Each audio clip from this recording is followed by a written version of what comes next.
我係日本出世長大嘅廣東人。私は日本生まれの関東人、朱美子と申します。我喺日本講咗60年嘅廣東話啦。我祖籍係江門鶴山。我講一啲粵語嘅名，你嚟講日文嘅發音好唔好啊？係世界、世界、國家、國家、簡單、簡單、叉燒、叉燒、運動、運動。係啊，點解會同粵語咁似嘅？幾乎一樣。係咯，係唔係因為粵語係保留咗唐宋中古時期嘅古漢語嘅好多發音？會唔會係因為日本咧嗰陣有好多遣唐使啊？遣唐使、遣隋使，即係中國呢個兩個朝代咧，係日本好多所謂嘅留學生，當時叫留學生，即係生人。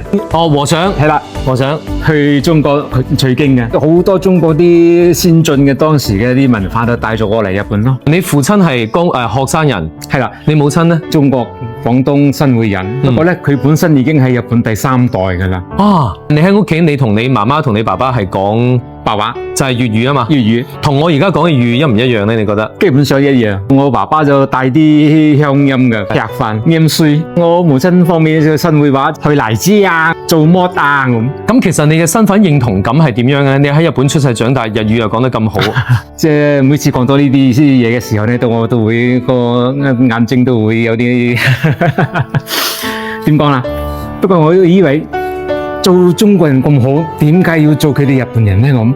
咁即係我有好多人，尤其是咧就近嚟啲新移民到日本，係中國過去嘅，去日本發展，即係佢哋入日籍，我都唔反對。不過咧，就我堂堂一個中國人，何必要做人哋日本人呢？即係可以講我個固執，或者可以講我嘅堅持咯。我揸中華人民共和國護照嘅。咁你第一次翻嚟中國係幾時呢？73年，我父母帶我翻嚟嘅。我7歲大。咁你覺得中國呢幾十年嚟有冇咩變化嘅？即係可以用4個字：翻天覆地。有啲人日本係咁講嘅，人哋幾百年之間慢慢進步嘅嘢咧，中國喺呢個尤其是改革開放之後呢30-40年之間咧就達成到啦。最驚喜咧咩咧？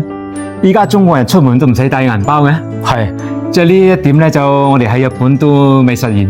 咁你如果要同日本朋友推薦中國廣東嘅嘢，你會推薦乜嘢咧？有句話叫做食在廣州啊嘛，係，尤其是我最中意翻嚟食燒鵝。燒鵝，因為點解咧？就外邊就冇燒鵝食嘅，係，鵝咧就去動物園先至可以去睇到嘅。即係日本係冇鵝食嘅，冇嘅。我可以作為中日之間嘅橋梁，即係將中國嘅好嘅嘢介紹俾日本人，因為日本媒體好多時候都好片面嘅，有唔啱嘅時候咧，我都會糾正翻佢嘅。